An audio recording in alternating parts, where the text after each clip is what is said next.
Welcome back to the channel. Welcome back to another new Manchester video. This is yours truly. And before I start this video, I want to talk about Donald Trump and his supporters. Donald Trump is just acting like a spoiled little 2-year-old. He's acting like a spoiled little 2-year-old. Excuse me. Slip of the tongue. I can't talk. I can't talk at all. I can't talk. Yeah, Trump and his supporters are just detached from reality. They have lost their minds. These people are crazy. I mean, Donald Trump believes that he was cheated out of the election, and he believes that he won and Biden lost, and he's going around I think he's going around still trying to do lawsuits, like suing other states and doing a recount. And his supporters believe that the election isn't over and it's still going, and Trump is going to beat Biden. And the reality is Biden won. The election is over. I mean, Biden got all the votes in all in the states that turned blue for him, and he hit the 270 mark. He's the new president. The election is over. But Trump and his supporters believe that the election isn't over, and they believe that Trump has a chance of winning, and these people are just a bunch of lunatics. And they are. I mean, they're far gone. They're too far gone. I mean, they're TFGs. They're too far gone. I mean, all the zombified, dead, gaslighting, toxic, loop-sided people in America, political talk show host from both parties, acknowledge that Biden is the winner, and Trump and his supporters can't let it go, and they can't move on. So these people are nuts, and they are. I mean, my God, the United States is a messed up country. I mean, it's like people here have totally lost their minds, and they have. I mean, they're not just a bunch of zombified zombies and robots. I mean, they just lost their minds. I mean, well, enough of the U.S. I'm going to leave the U.S. and close the door on this crappy country, and head overseas across the pond to a country that I want to talk about in this video. A country that's just a mixed bag to me. I mean, people in this country are telling me that this country is great, and this country is shit. And I heard from people from other countries outside of America saying that this country sucks. The quality of life is shitty. People from a lot of people from America are not moving to this country. It's overrun by Muslims. It has stabbings and pickpocketing. It has a high crime rate, and people are pouring shit into the river of the largest city and the capital of this city, of this country. I mean, that country is the United Kingdom. Yeah. Um. Yeah. I've been getting like negative comments and positive comments from people on YouTube who live in the UK, about the UK, and I'm gonna read a post and read and talk about what and read some things that people have been saying to me about the country. Um, this post that I'm gonna read about from a broad purpose, and it's titled 11 Good Things About Living in the UK and Why I Want to Stay. And it's from a woman who's a mom who is from the state of Texas. And I'm going to go ahead and read this. Although moving to the UK from Texas was one of the hardest moving decisions I've ever made, it's also been one of the best ones. Between all the concerns about leaving family, the weather, and England's notorious fish and chips, I was worried I wouldn't last. But living in the UK has surpassed any preconceived notions about what life on the island would be like. 6 months after I moved to the UK, I emerged from culture shock and began embracing life in the UK. Now, 1.5 years later, I feel content. I don't want to move back. If moving to the UK is something you're thinking about, but worried you might not like it, here are 11 good things about living in the UK.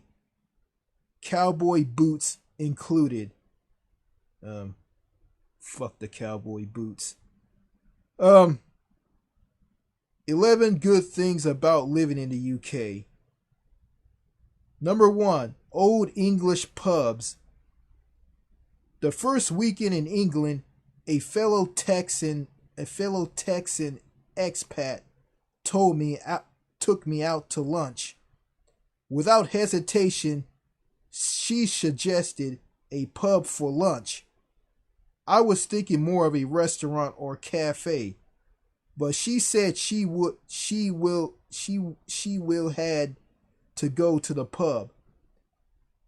Without understanding the fascination with going to a pub in the middle of the day, I obliged. After all, she had tincture. It didn't take me long after that to realize how special, unique, and cool the pubs really are in England. Not just a place to enjoy a beer, but a place to enjoy lunch, have tea, chat with locals, or enjoy a rainy free day in the garden. A garden isn't where people grow vegetables, but a patio. The older the pub, the better. The interior, the low ceilings, the uniqueness of each pub, the clientele, I could go on. An old English pub is unlike that of restaurants in the USA. Number 2, charming villages. If there is a pub and there is a nearby church but not a lot of other shops, then it's likely considered a village. I didn't understand what a village meant when we were house hunting in the UK. We were asked if we want to live in a town, city, hamlet, or village. Wait, what? What's a village? A village is bigger than a hamlet but smaller than a town, and typically has a place of worship and only one shop or post office. The idea of a village or even a hamlet sounded far too country to me, even though I was moving from Houston suburbs where longhorns graze along I-10. But English villages are honestly the most charming parts of the UK. Detached roofs, varying architecture, cobblestone streets, and shops or two make them desirable to add to any England bucket list. For me, I get to live in one and absolutely love it. My neighbors, the pubs, the church founded in AD 948, and the sweetest Waffle House this side of the M25. Number 3, the food. There is much criticism about British food in America that it's one of the top 2 things people will talk or ask you about when you tell them you're moving to England. The other is about the weather. I was so concerned I would have to live on fish and chips or be conched into blood sausage with beans. Thankfully, I haven't had to do either. While I fancy fish and chips on a Friday night, I haven't tried blood sausage and don't plan to. There are so many amazing food options in the UK I'd rather experience. The biscuits and jams are at the top of my food list, so aren't crisp fish, as in fresh fish from markets and grocery stores. Pastries, ice cream, Kelly of Cornwall's is the best in restaurants that are off the hook. The food markets of London are an international foodie dream. The restaurants throughout the country never seem to let us down. From amazing Italian, including truffles, to farm to market dishes, this country has far more to offer than fish and chips. Number 4, the animals. If you're an animal lover, then England is the place to live. Dogs are everywhere. They are welcome on trains, pubs, shops. All you need to do is ask if they can enter the establishment, and I never heard anyone said so. Dogs are welcome on trains. I mean that they're welcome on the Eurotunnel, Channel Tunnel train for people who want to travel from England to France and the rest of mainland Europe. So yeah, it was kind of funny that I did a video about the Eurotunnel and said you can like bring a dog. If you have a dog, you can bring a dog onto the train. And your dog has to have a passport, which is funny. Yeah. Our dog Duke moved from Texas to England, and I swear that gave us an extra year of life with him. The green spaces, the love that the Brits have for animals, and the weather make the UK dreamy for any four-legged friend. But more than dogs, it's hard to not be an aisle for all the fluffy animals you see every day on a drive to school, a walk down your street, or simply out your back door. Beautiful grove of doors our backyard every day, in addition to steep and occasional deer, loads of rabbits, and a few neighborly cats. but most unique British and not uncommon animal experience I've had living in the UK is my up close encounter with a fox. One night, a bright eyed, big, fluffy red fox decided to join us to watch Harry Potter. He came right up to the double French doors, sat there for who knows how long until we realized it, grabbed for phones, and then tried to take a picture of him before he scuffled away to his den only about 15 feet away.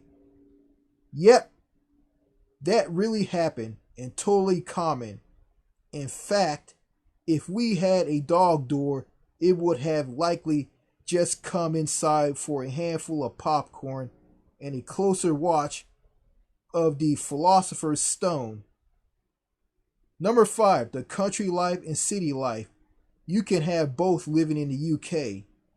If you're not sure about living in the country or the city, just drive a couple of miles.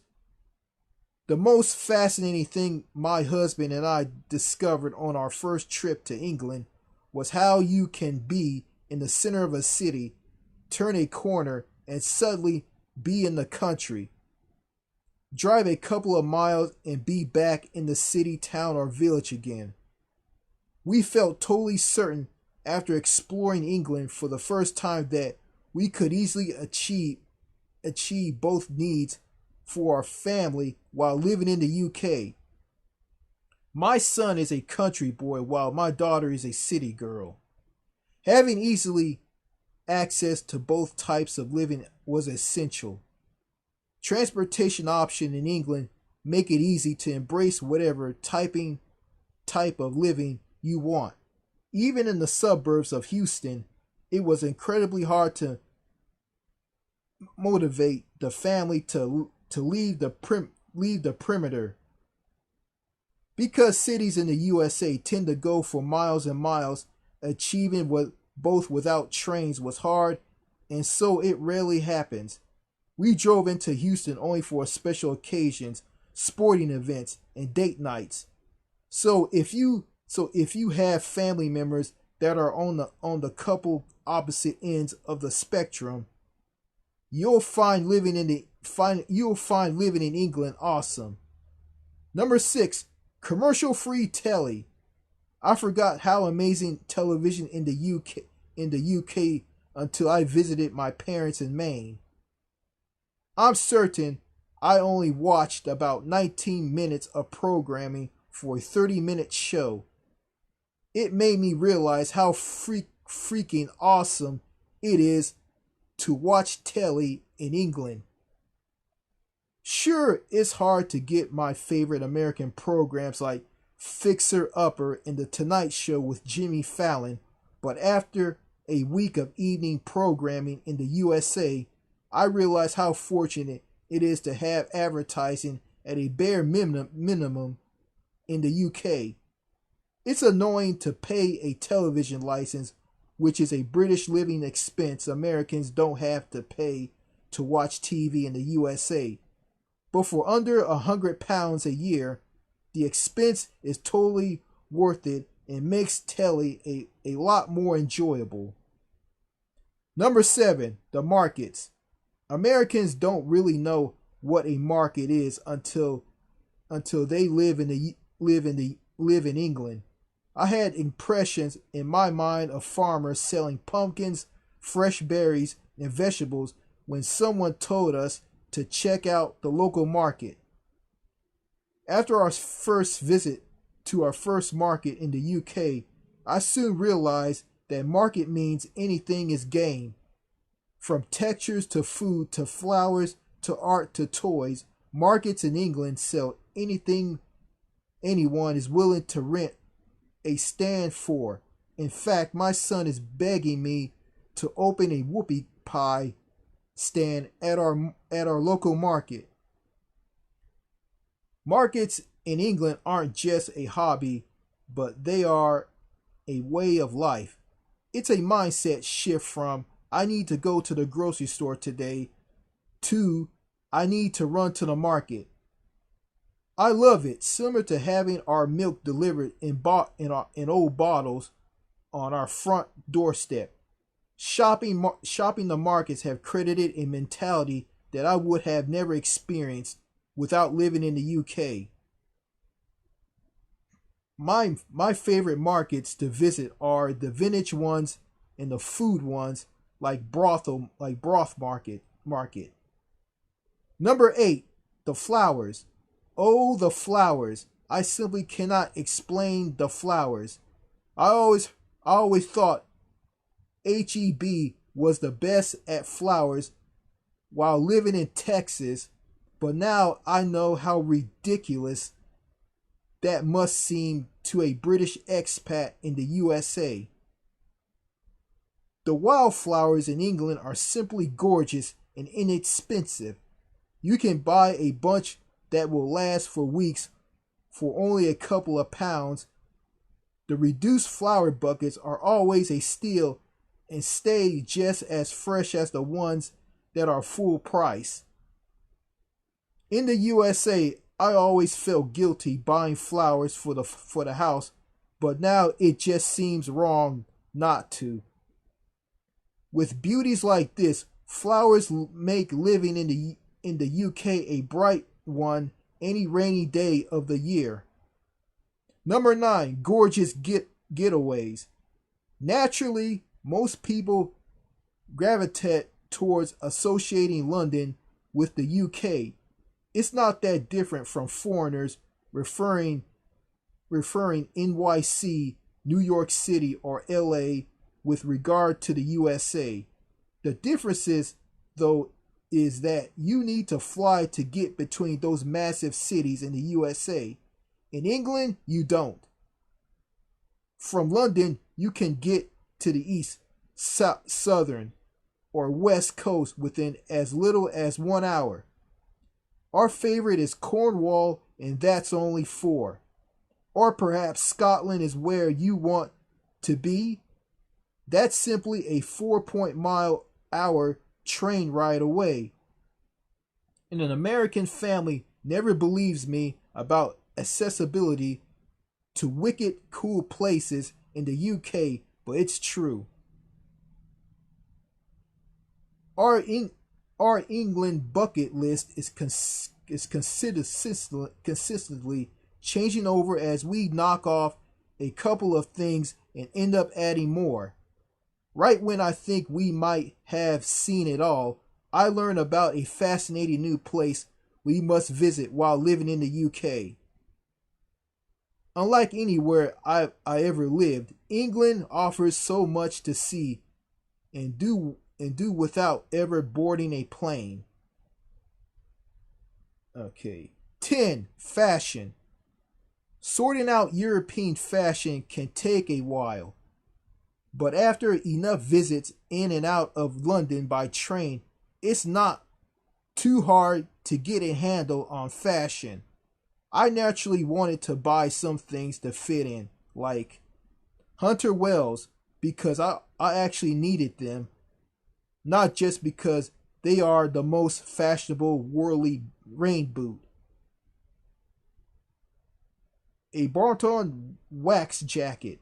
Wherever you're a huge James Bond or Meghan Markle fan, that's once a classic. Tarrant anything. The red plain pattern is totally British and fashionable.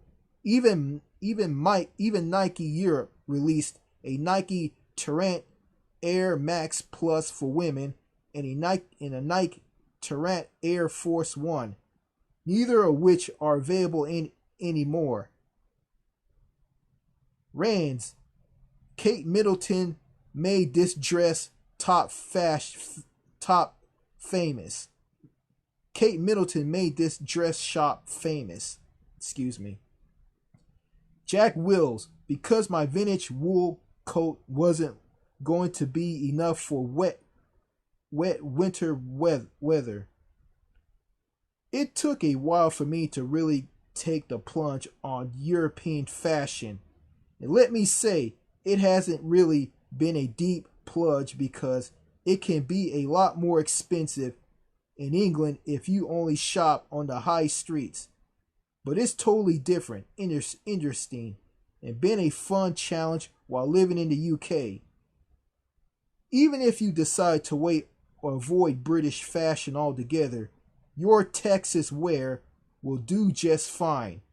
My cowboy boots are always a topic for discussion wherever I wear them. The Brits love them.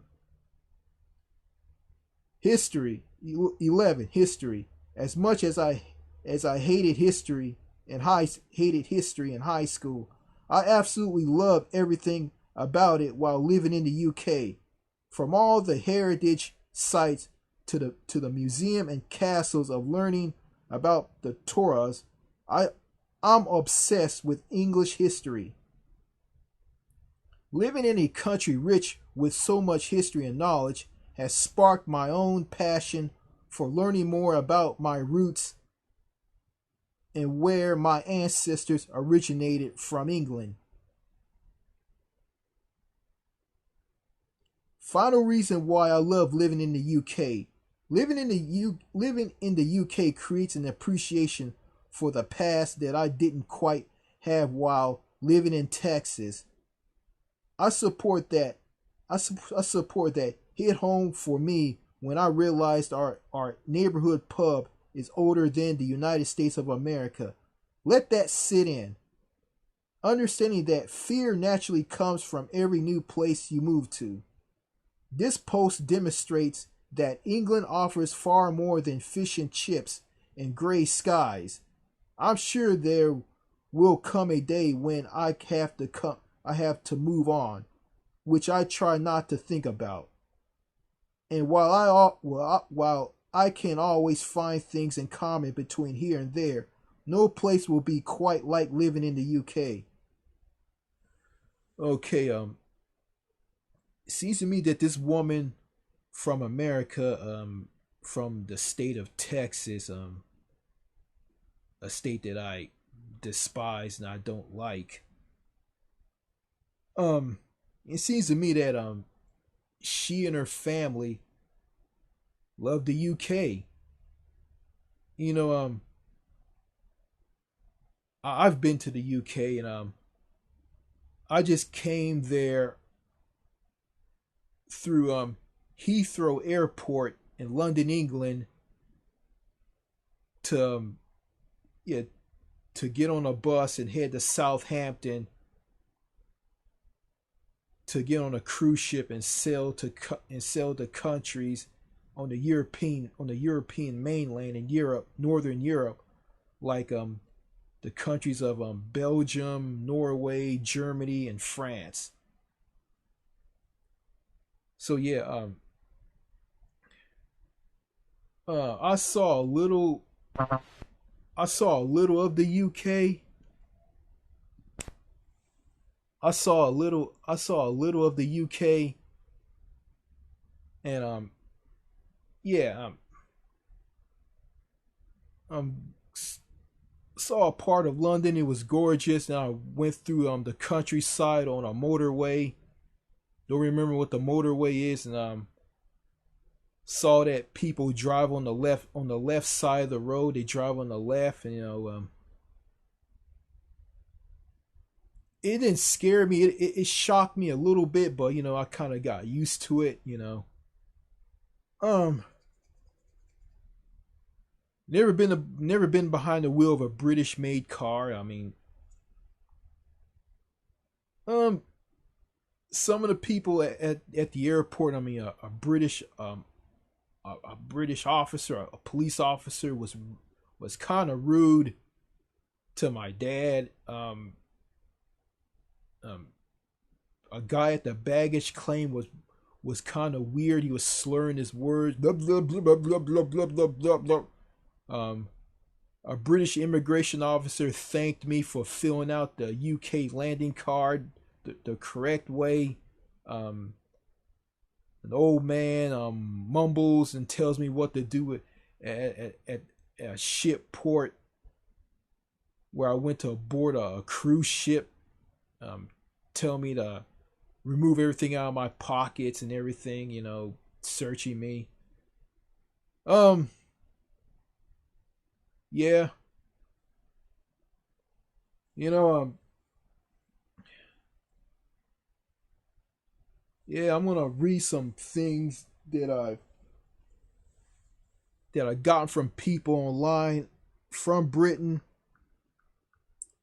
from the UK. Okay, here's some comments. This is from Our Wild Horizons, and it says this: "Ooh, you've got a treat coming next time you explore the entire country. South France is absolutely gorgeous, and if you get a chance to see Scotland, I think you'll be blown away by that too. Thanks for watching." Okay. Here's one from just N, the letter N, and N says this: "Being able to comprehend English is much more beneficial than French, though." And here's his reply: "I agree with you fully. Just two things. We do say friend, a lot of us say elevator. Laugh out loud." Okay. Here's one from Alster Bolton. "The quality of life is excellent so long as you are not working class slash poor. If you are, you can still have a decent quality of life in any of the northern cities, as they are relatively cheap to live in. Yes, the South is expensive. It's one of, if not the best places to live, best places in the world to live. You must be educated and wealthy too. As such, you can pay millions just for a tiny cottage and suck sticks. There are not many really desirable places for a millionaire to live, raise a family, and then retire. Almost the entire south of England is such a place. Hence the massive price tag. You get what you pay for. If you have only £300,000 and you want to move to Suxtits or Dovers, you will have a hard time finding a nice house." Okay.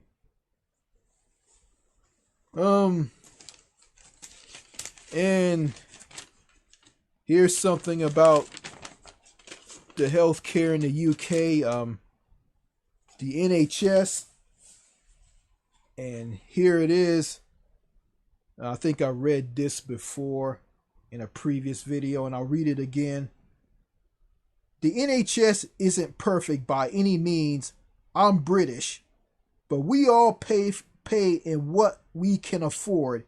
A payroll tax of 7.5% for everything you earn over £4,500 a year, matched by your employer. This also funds pension and unemployment benefits, and we get the treatment we need. Waiting times for effective surgery are long, and you can't get the most advanced drugs. However, no one is denied treatment of poverty. Britain is not a socialist state. It is the nation that invented modern capitalism, and yet 80% of the population supports the NHS. It appears to be British sense of fair play. People don't choose to be ill. It is therefore manufacturing unfair to withhold treatment on the basis of income. Employers like it as well because it takes all the responsibility for providing health care anyway from them." Okay. um um I want to say I think I got a glimpse of how people in Britain are. Some of them are are nice. Some, yeah, they have a way of words, and they come off to Americans as smart mouth assholes who are superior, and they think they're better than everybody, and they put people down with their big words and their knowledge. Um, yeah, but and all of that, that's just how they are. Some of them, not all of them. Yeah, you got some who are cold and just rigid and antisocial. Yeah. I heard, there's a lot of mixed feelings about the United Kingdom. Like the women, for instance, I heard this from Winston Wu. Winston Wu said that his friends went to the UK, and they said that a friend, a guy, said that he can connect with women in England and Ireland. Well, Ireland is a country of its own; it's not part of the UK. He can connect with people in England. He can connect with women in England and Ireland than with any woman in the U.S. And the women in in the UK or England are more or the UK in general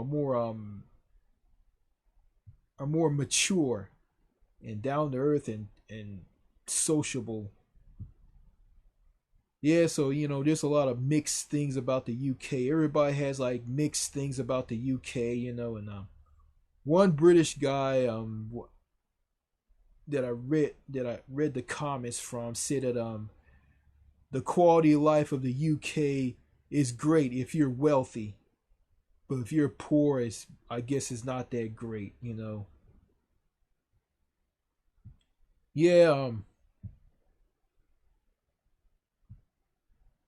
education wise, yeah, I have a learning disability, so I'm probably not gonna be in the elite educated royal not educated class in the UK. I mean, I heard from my sister the UK has two different classes of people, royalty and the wealthy slash highly educated, and regular normal people. So yeah, and you got the Prime Minister of the UK, Boris Johnson. I found out what this guy is all about. This guy is just a heartless idiot who doesn't care about people. Like at this press conference, like his speeches was kind of bad, and some guy fainted. A police cadet fainted, and Boris Johnson didn't stop and go and see if the guy was okay. He just kept talking, as if the guy just didn't care. Yeah. There's people in the UK who are like him, um, wealthy and poor. I don't know. I could be wrong. Yeah, yeah, and a British soldier from the British military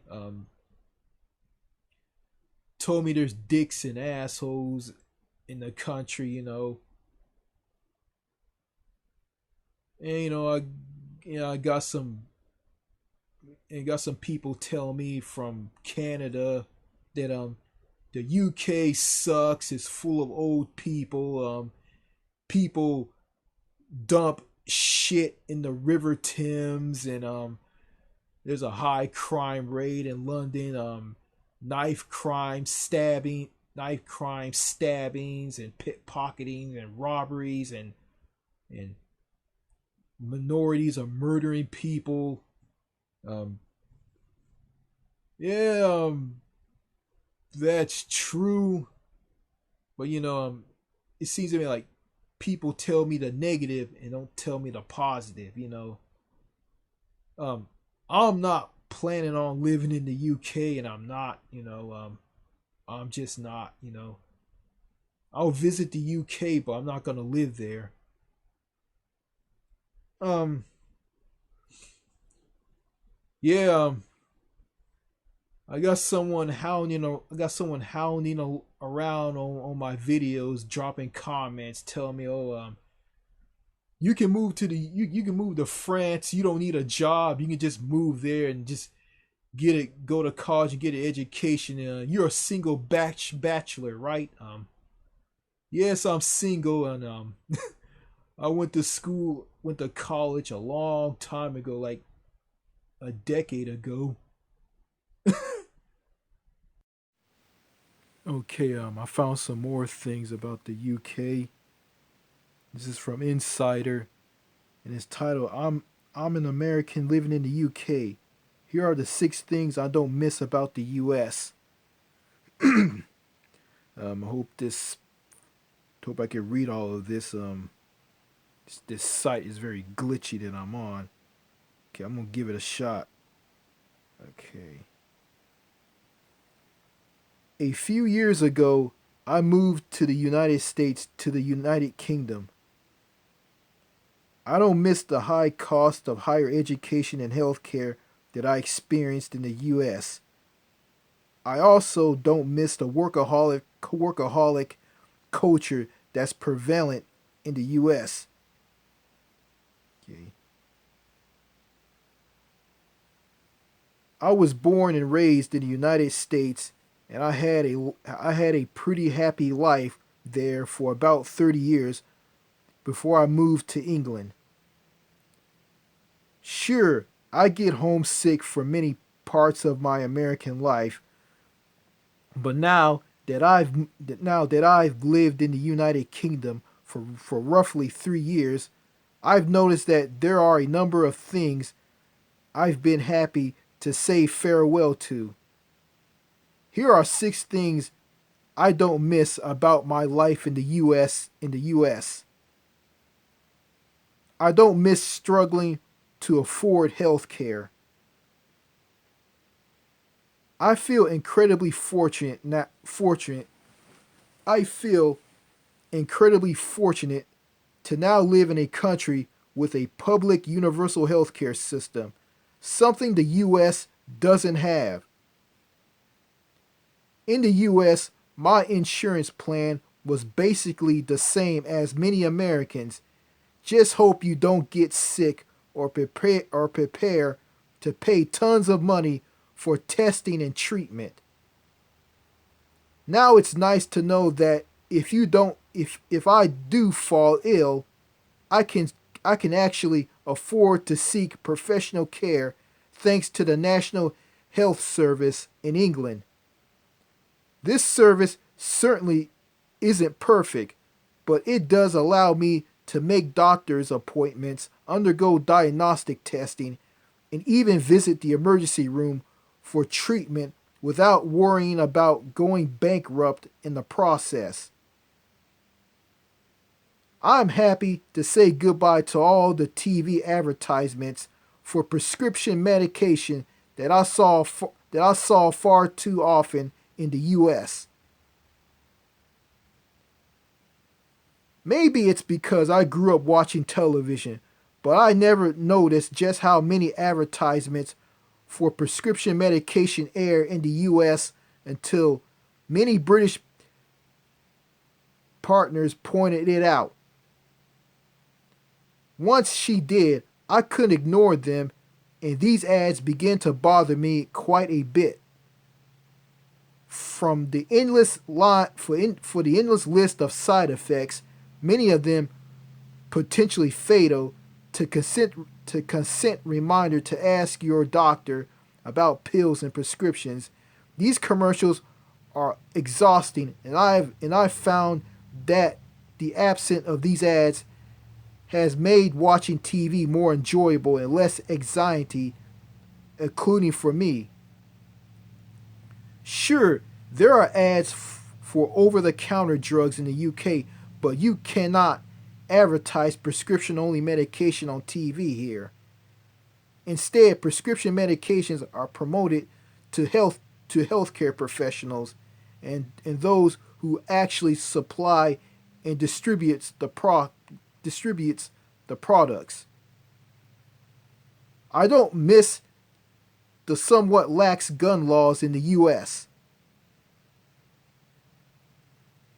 Like many others, I think the US has a serious gun problem, which is especially apparent based on how mass shootings are becoming more frequent and deadlier in America.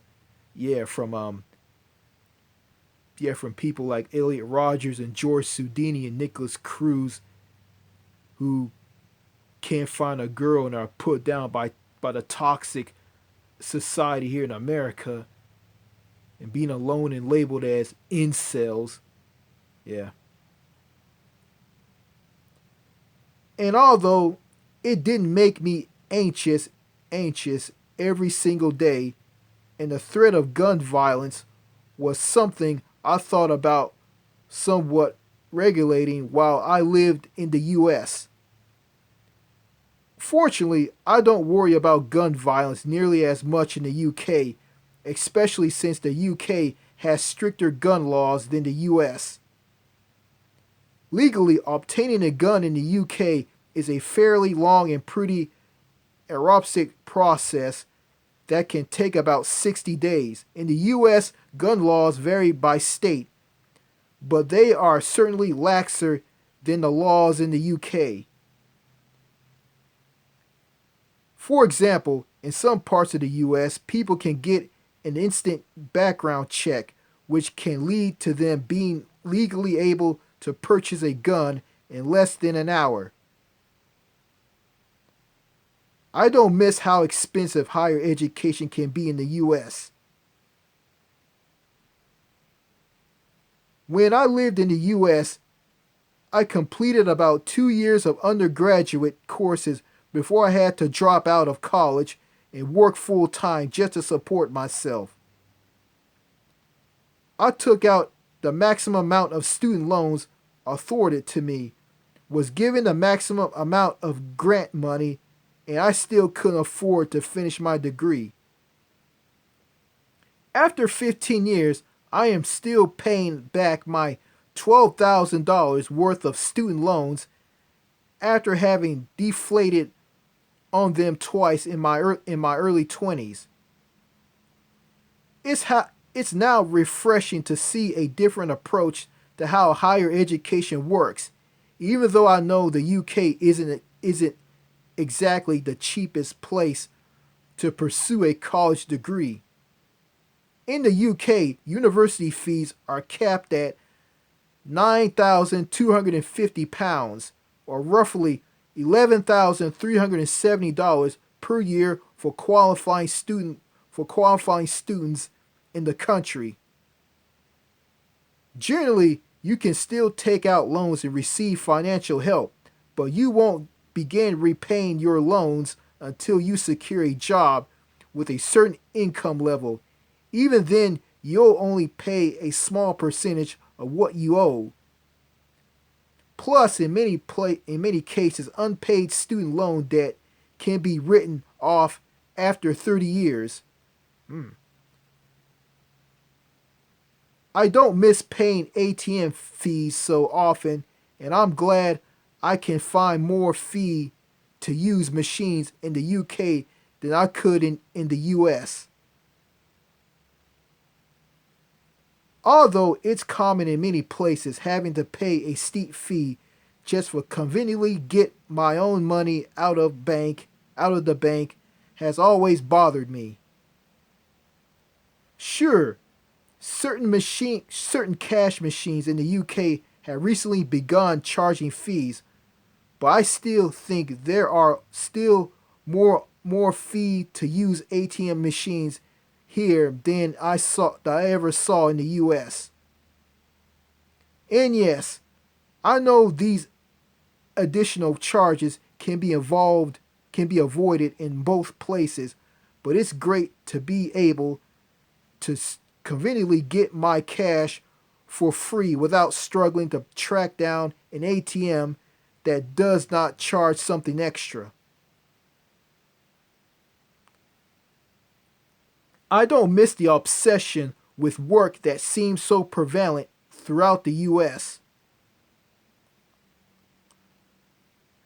Because of the intense workaholic culture that's prevalent in the US, I often felt like I was never doing enough when I lived there, even if I hustled for 60 to 70 hours per week.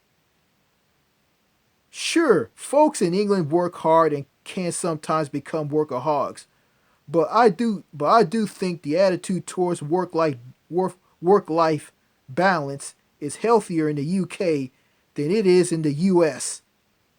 Let me read this again.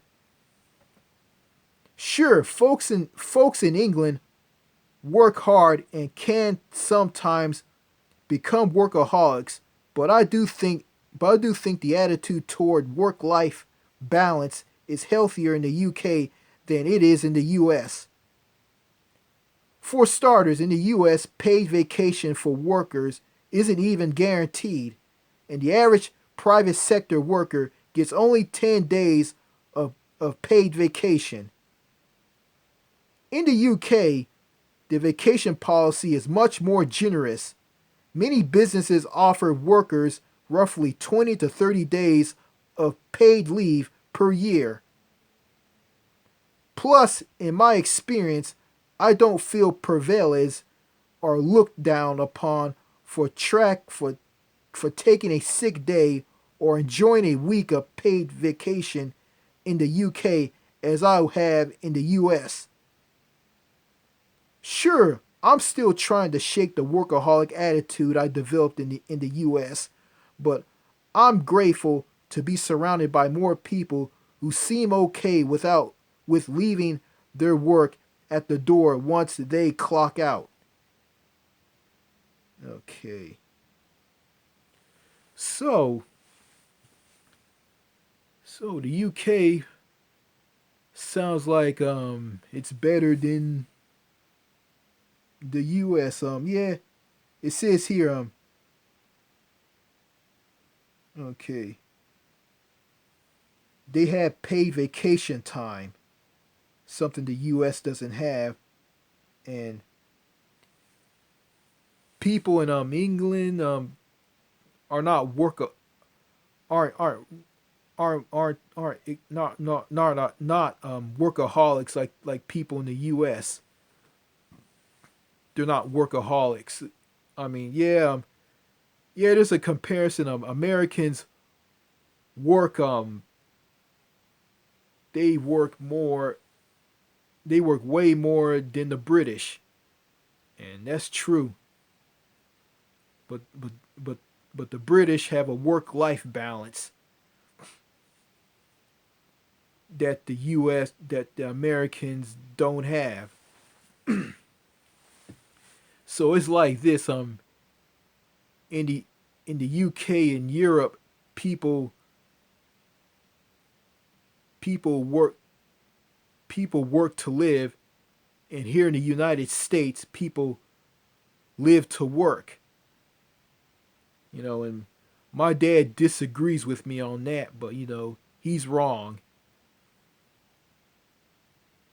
Yeah, the education at a university in the UK isn't cheap. It's very expensive, and yeah, and you gotta have a college, you gotta have a university degree to become a police officer. And my dad told me that police officers, and my dad heard this from a police officer at a briefing when my dad was a cop, saying that police officers in the UK carry guns. I said, well, I told my dad, well, someone in the UK, a British a British soldier who was in the British military, said that the UK cops don't carry guns. They just carry tasers. And my dad said, no, they carry guns now. So, I think my dad is wrong on this, and, I don't believe him because he's dead wrong. Yeah, the United Kingdom, England. Wales, Scotland, and Northern Ireland. You know, it's kind of funny that I looked on Google Maps and I looked at a sign at a border on a motorway that was near a border between Northern Ireland and the Republic of Ireland. Northern Ireland is part of the UK. Uh, someone someone took some spray paint and covered up Northern and left Ireland out and saying that welcome to Ireland, and on some signs say welcome to one Ireland, saying that Northern Ireland is part of the Republic of Ireland. Like um I guess the people in Ireland want Northern Ireland to become part of Ireland. I guess that part of Ireland was taken away by the British during the days of the British Empire, I guess. So yeah, yeah. Speaking of Irish or Ireland, I'm half Irish myself, and I am. So I guess I have connections to people in Ireland. I guess. Oh yeah, my grandfather on my mother's side drinked a lot. He died from liver poisoning because he drank too much liquor, beer. He was a heavy drinker, you know. Yeah. So yeah, that was funny. Seeing someone spray paint a "Welcome to Northern Ireland" sign and spray paint it over Northern Ireland and write down like one Ireland, have the sign say "Welcome to one Ireland." That's pretty funny.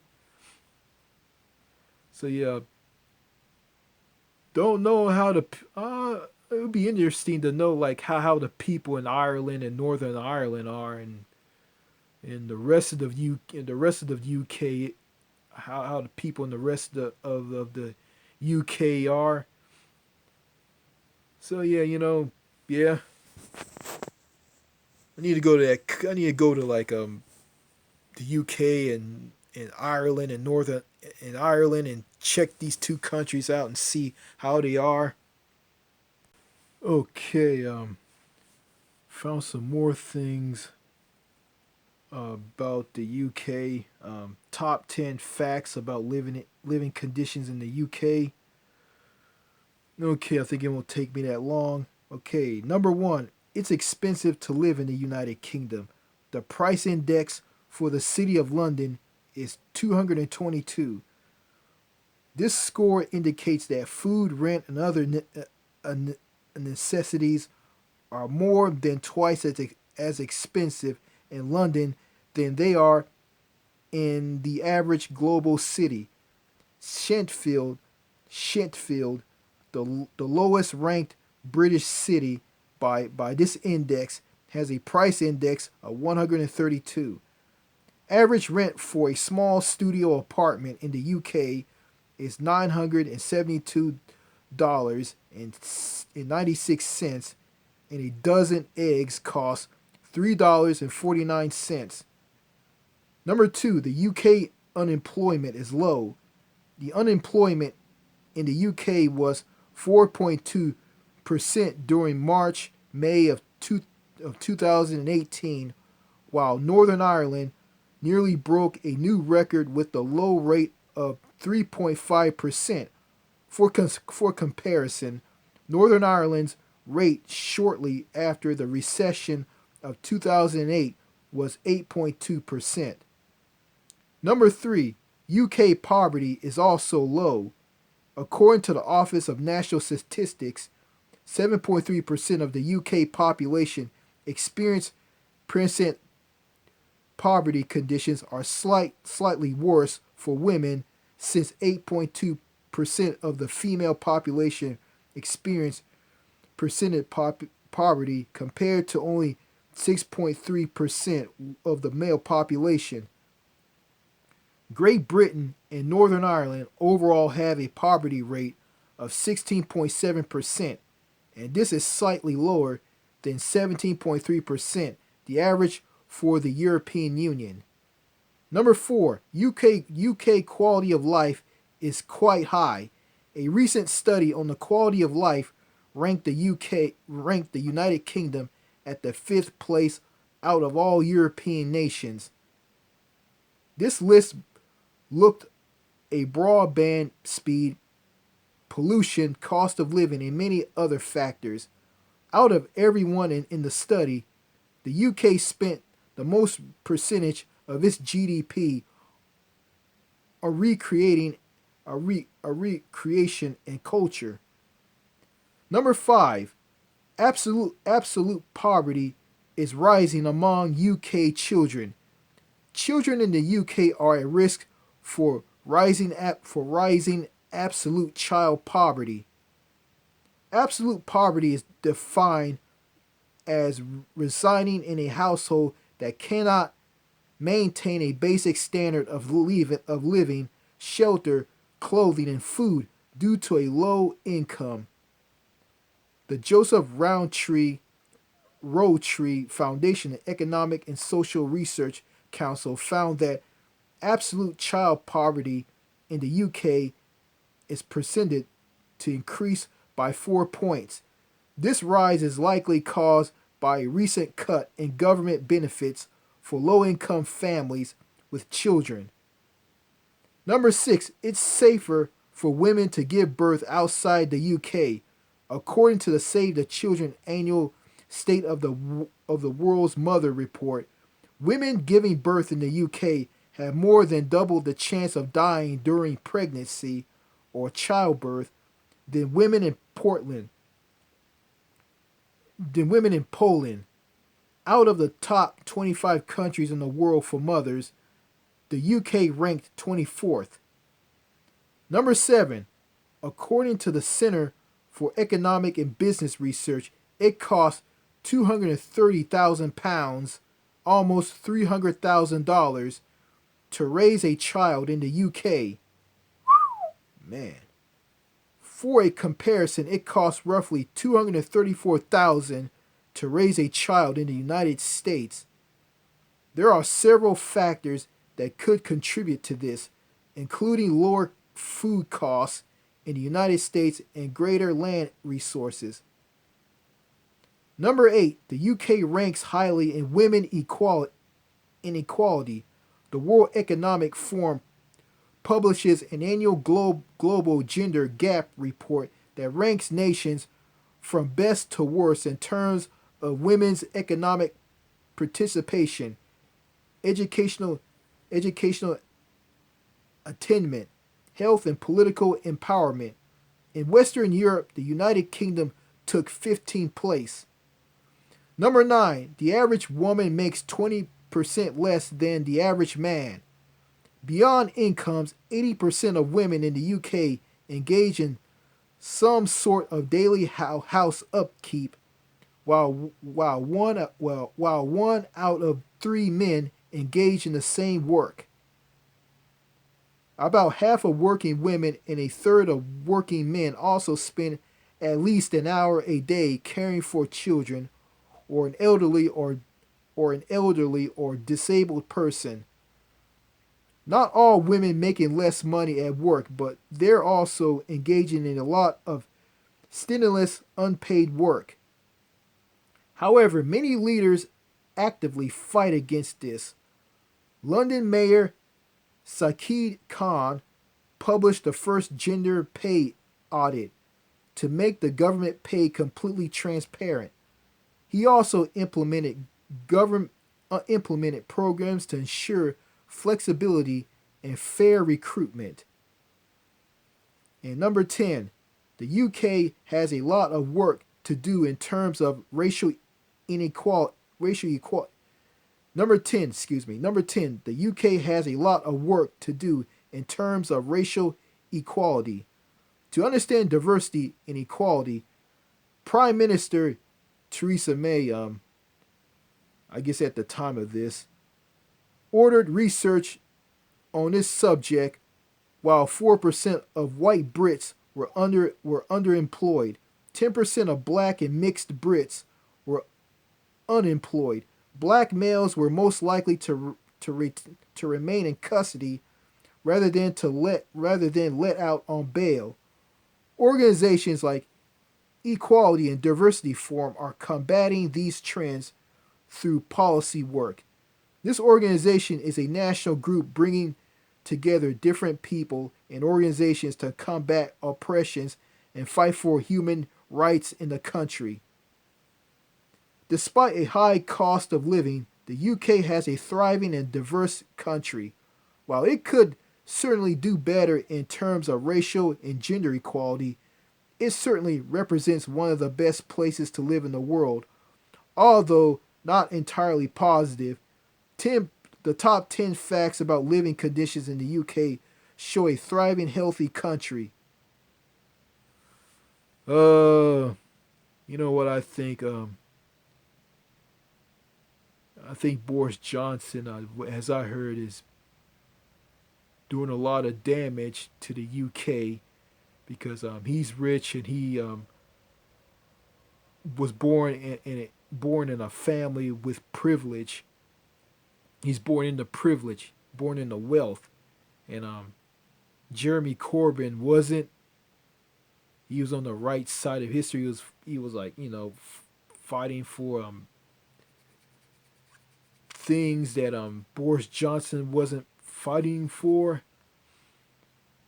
I heard some good things about Jeremy Corbyn. I think that Jeremy Corbyn should be Prime Minister of the UK today than Boris Johnson, but that's just me.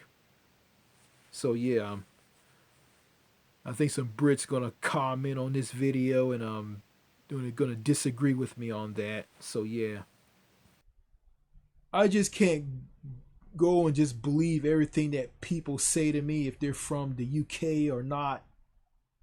I just gotta go there and see the country for myself. I mean, I went there the first time. I didn't see much of the country, saw little of the people, and that's about it. I mean, I just went there just to get on a cruise ship and sail to some countries in Europe.